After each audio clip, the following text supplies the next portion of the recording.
Hey, it's Marek. It's good to be back. I was away for a few weeks. I stopped recording podcasts. I stopped writing newsletters for a few weeks. In fact, just over 4 weeks, if I remember correctly. Um, there was a very good reason for it. In fact, a very sad reason for it. I lost my dad, and I had to find a way of dealing with it. And for me, it was going offline, disconnecting from everything, spending time with family, doing things that matter. Not that this podcast doesn't matter. It's very important to me as well, but I'm sure you understand the priorities here. Um, the good news is I'm back, and I'm happy to share a newsletter that I wrote a couple of days ago. A way of coming back online for me, a way of sharing just a tiny piece of what I was going through. That piece that had a link to algorithms, to the AI. So thanks for your patience. Thanks for your waiting. Thanks to those of you who reached out to see what was happening. I really appreciate all that. The most recent podcast is called Unreasonable Moments: Why Better AI Gets Worse at Some Conversations. So I started with pretty much the same that I just did with the podcast. Some of you noticed I went quiet for several weeks, unusual given the weekly cadence. I finally managed to get to a very, very consistent weekly routine of writing newsletters and then releasing podcasts based on those newsletters. Thank you to those who reached out. There was a reason I hit the pause button. A couple of days after the previous episode, my dad died. He lived a long life, but had been frail recently. In a way, I knew that the day would come. Still, I wasn't ready.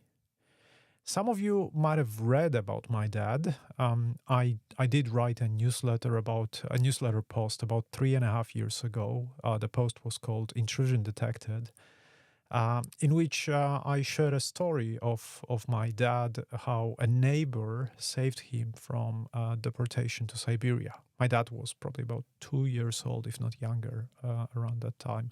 Later in his life, he became a pharmacist, and since about 1990, that was back in Poland, he had his own drugstore. One day, when I was still a primary school student, he let me bring in my Atari, the 8-bit computer, because I offered to write a program that would capture transactions, sales, a digital ledger, if you will, when no such software existed for small businesses. So the whole idea was for my dad to be able to enter every transaction, every sales, and then get a summary of that at the end of the day, something that he could, again, move to a paper ledger every few days or every couple of weeks, I guess. Now, there was a problem. I was young. I knew how to write a program like that, but only bits of it. I had absolutely no idea how to write data to a cassette tape. Yes, I had an 8-bit computer with a cassette tape recorder, and I had no idea how to write data to a cassette tape. I still have no idea how to do it. So this was a ledger for people who didn't mind losing everything at day's end and then having to re-enter it from scratch each morning. So I guess you know where the story goes. My dad liked the software on the first day. The following day in the morning, when he realized what was happening, that's when I lost my first user. That's when I lost my first customer. Now, I keep life and work separate. Some colleagues will learn about my my loss from this podcast. Some learned about my loss from the newsletter post. Some of you might have seen me recently on stage in a business ideation session, perhaps at a dinner, and you had no idea. And I realized that's it is how I deal with grief. I share it with very, very few people. And I went digitally quiet because that's what I needed. I flew home to Poland. I spent time with my mom and the rest of my family, and I focused on things that had nothing to do with social media or newsletters. In those first days, I had a few chat with AI chatbots, and I didn't like them. Maybe because I know too well what's happening behind the scenes. I was trying to use them to help process my grief. I did ask Claude if I should push through and keep writing. I was genuinely asking myself whether, I should maintain my routine, whether this is a good thing to do or not. But you know what? I kept staring at the scratch pad, that part where Claude says what it's planning to do. It's reasoning about the response. It does reason there before answering. And that's when I saw the irony. I was looking for an answer from the heart, not a reasoned, calculated response. And on a screen here, I have a screenshot of that. And Claude has this thought process, and it says, this is a deeply... Oh, wait, I should probably be using the robo voice. Let me figure out whether I could do it right now. Let me just see. Where is it? Where's my robo voice? Here we go. I have a small robot. So let's do it. Thought process. This is a deeply personal matter. Marek is experiencing genuine conflict about whether continuing his work rhythm during grief is appropriate. He's questioning his own response to loss. I need to 1. Validate that there's no right way to grieve. 2. Address his specific guilt about writing about algorithms when his puppet just died. 3. Help him understand that maintaining rhythm is a form of processing grief for some people. 4. Be direct and honest, not platitude. You see the point, right? Claude in Scratchpad was reasoning how to respond to my emotional questions. The conversation obviously didn't last long. Look, I admire these systems. Technically, I'm mind blown. But some conversations cannot be delegated to a machine, no matter how smart or reasonable it is. Now, looking back, I was engaging a reasoning engine in what I would call an unreasonable moment. So, an unreasonable moment is a time when being present matters more than being right. It took me a long time to understand what it really means. Took this very, very traumatic event in my life for me to understand it. Those unreasonable moments are moments when you need to be heard, not given a solution, when you need to share joy, not analyze it, when you need to connect and not build a network.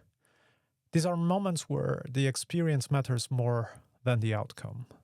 The better AI gets at reasoning, the worse it becomes at unreasonable moments, because the reasoning itself is not the right response. It's like someone taking notes at a funeral or optimizing wedding vows.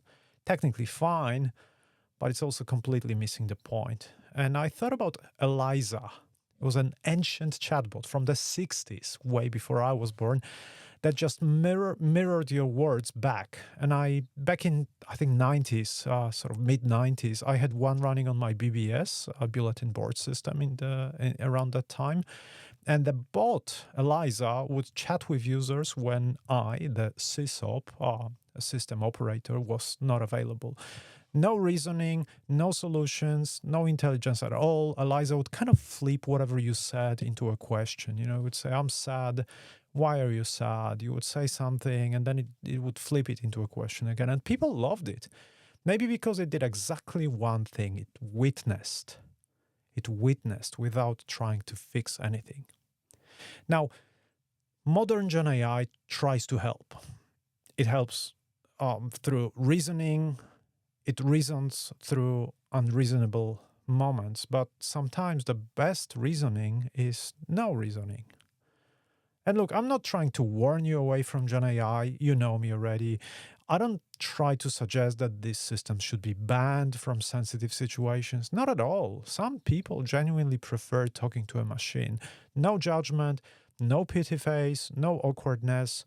And in fact, a few months ago, I was on a radio show and I mentioned that Dave Hughes, a fantastic comedian and a presenter here in Australia, he shared a very, very powerful post in which he sort of animated his long lost brother. He showed how he uses Gen AI to cope with grief. And I said then, and I stand by it now, that Gen AI can genuinely help some of us in such situations. Some of us. Because not everyone is the same. And I'm sharing my story because I walked away from that conversation and understood something. I need to recognize the moment for what it was: unreasonable. And so after a few weeks away, I think I'm ready to come back here. Thanks for waiting. That's the post. And I think it's a good closing. I don't think like I need to add anything more. I usually try to say a few words, give a bit of a context, share what others wrote. Perhaps I would like to thank so many of you who reached out with your warm words, uh, because it's genuinely not an easy time that I'm going through. Uh, but I'm really looking forward to writing next posts and getting back to the weekly frequency of those. Thanks for waiting and stay curious.